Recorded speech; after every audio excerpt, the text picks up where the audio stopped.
Halo sobat, ketemu lagi sama Mimin di berita terkini MotoGP. Yamaha menjadi salah satu dari dua pabrikan yang terseok-seok di MotoGP musim ini. Namun, sebagaimana kita tahu, Yamaha masih lebih mending dibandingkan dengan Honda. Mengapa dan apa yang membuat perbedaan dengan Honda? Kita bahas. Ya, Yamaha dalam setengah musim belum terlihat mendapatkan hasil. Hal ini juga sering kita dengar bahwa Yamaha hanya bisa berkutat di luar 10 besar. Namun, Fabio Quartararo selalu menyampaikan kepada media bahwa Yamaha setiap kali update-nya, dalam setiap serinya selalu ada update yang menunjukkan perkembangan. Meskipun hal itu sedikit demi sedikit. Tentu hal ini sangatlah lumrah di mana kita melihat Ducati untuk bisa menjadi level seperti ini juga membutuhkan waktu bertahun-tahun lamanya. Dan ketika semuanya sudah pada tempatnya, menjadi motor yang tak terkalahkan seperti sekarang ini. Nah, melihat kesuksesan Ducati, maka Yamaha tampak ingin mengikuti jejak kesuksesannya.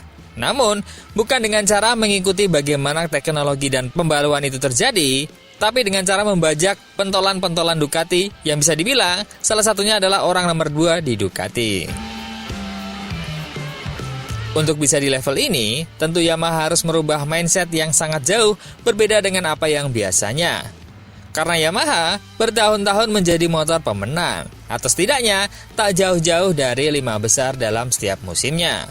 Terakhir, Yamaha masih bisa menjadi juara di tahun 2021 melalui Fabio Quartararo. Tentu, untuk mengakui bahwa kini mereka di bawah dan mau mempelajari Ducati adalah hal yang sebenarnya bukan ada di mental sebuah tim yang pernah menjadi raja kompetisi bertahun-tahun. Akhir-akhir ini, makin kesini makin terkuat bagaimana proses dalam proyek Yamaha ini berlangsung. Daripada updatean setiap sesinya di Honda, Yamaha memang selangkah lebih maju. Yamaha mempunyai Marco Nicotra dan juga Max Bartolini yang kini menjadi tumpuan dalam pengembangannya. Terlebih untuk Max Bartolini. Max adalah orang yang menjadikan Yamaha memiliki arah untuk selalu optimis bisa bersaing di masa depan, terkhusus untuk musim 2027. Namun di saat ini, untuk tahun-tahun ini, Max Bartolini memiliki misi untuk bisa memaksimalkan mesin berbasis inline 4 yang menjadi andalan Yamaha sejak bertahun-tahun lamanya. Bersama dengan itu, terkuak bahwa misi Max Bartolini secara pribadi membuat jajaran Yamaha, khususnya pembalap andalan mereka Fabio Quartararo, mau untuk bertahan di Yamaha. Hal itu adalah Max Bartolini ingin keluar dari bayang-bayang Gigi Dall'Igna di Ducati. Max Bartolini ingin menjadi Gigi Dall'Igna di Yamaha, yang mana bisa membawa Yamaha, membangunnya, dan merubah dari motor yang bersaing di papan tengah menjadi kembali dapat berjaya di papan atas.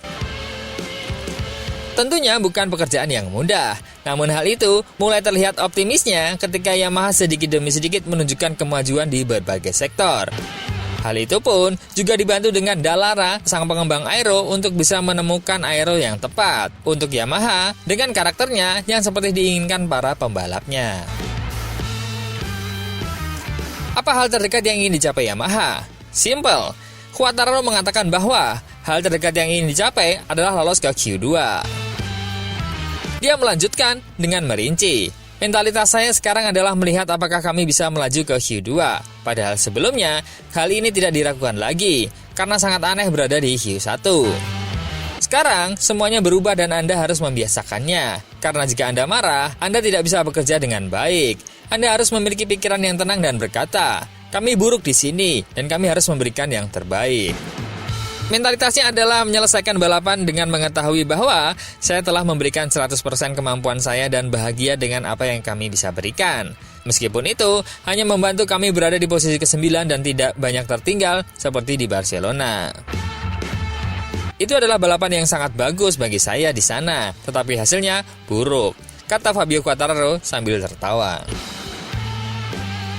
Nah, langkah Yamaha tak sampai di situ. Sebagaimana yang semua sudah ketahui, bahwa Yamaha kini memiliki tim satelit yang akan mengisi kekosongan yang sudah kosong sejak 2022. Hal yang juga diketahui bahwa Pramac memiliki geliat yang liar melebihi tim Yamaha sendiri, karena Pramac tak memiliki pembalap saat ini. Belakangan diketahui, Pramac menjadi tim yang tajir setelah bergabung dengan Yamaha, dan juga ada transfer fenomenal yang urung terjadi.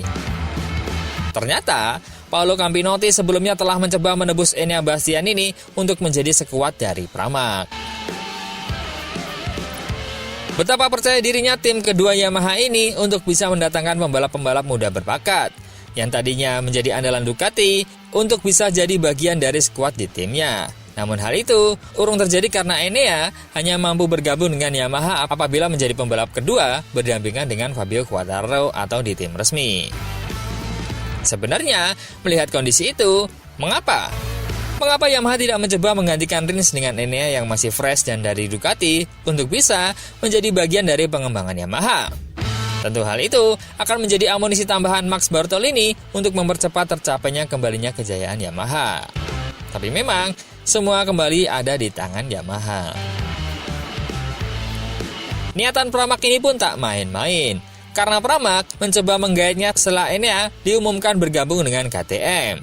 Tentu bukan uang yang sedikit dan bukan proses yang mudah, namun Pramac tak berhenti untuk mencoba, mencari dan memberikan yang terbaik agar bisa kembali bersaing di papan atas. Gosip kedua tak berhenti di situ. Seperti yang sudah kita bahas sebelumnya, ada Miguel Oliveira, Jack Miller, dan juga Iannone yang menjadi incaran Pramac. Tapi, gosip terbaru merebak yang dikutip dari Break GP bahwa dengan absennya Cal Crutchlow di balapan Silverstone, hal itu membuat Remy Gardner kembali turun dengan Yamaha dengan wildcard-nya. Dan hal itu dimanfaatkan Yamaha untuk uji coba sebagai tes mencari pembalap untuk Pramac Yamaha di tahun 2025. Sebuah performa yang ditunjukkan mengejutkan bagi Remy Gardner. Di balapan sebelumnya, Remy menggantikan Alex Rins, di mana Remy memiliki hasil balapan yang lumayan. Hanya dengan satu kali tes percobaan dalam MotoGP dan mampu bersaing dengan Honda. Hal ini bisa dibilang mengejutkan karena Remy hanya berlatih di saat seri itu saja. Dan yang kedua adalah Remy Gardner menggunakan spesifikasi motor Yamaha yang berbeda dengan Fabio Quartararo. Namun hasilnya tak jauh dari Fabio. Tentu dengan hal itu, bisa dibilang masuk akal jika Yamaha menjadikan seri Silverstone sebagai percobaan untuk Remy dapat dipertimbangkan untuk berada di Pramac. Karena Pramac ini pilihannya mengerucut di antara Jack Miller dan juga Miguel Oliveira, meskipun nampaknya lebih dekat ke Miguel Oliveira. Namun, posisi kursi kedua masih menjadi pertimbangan karena antara akan mengambil talenta muda dari Moto2 atau mengambil yang sudah berpengalaman untuk jadi bagian dari skuad Pramac Yamaha. Tentu, Remy adalah pilihan yang realistis untuk Yamaha untuk bisa mengisi kursi kedua Pramac. Karena jika dimaksudkan adalah menjadi bagian dari pengembangan, maka pembalap berpengalamanlah yang pas untuk bisa menjadi bagian dari itu.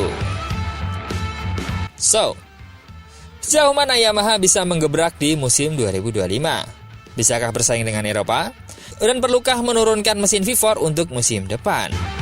Nah, apakah khusus untuk edisi mesin V4 perlu kita bahas sendiri? Menurut teman-teman gimana? Coba komen.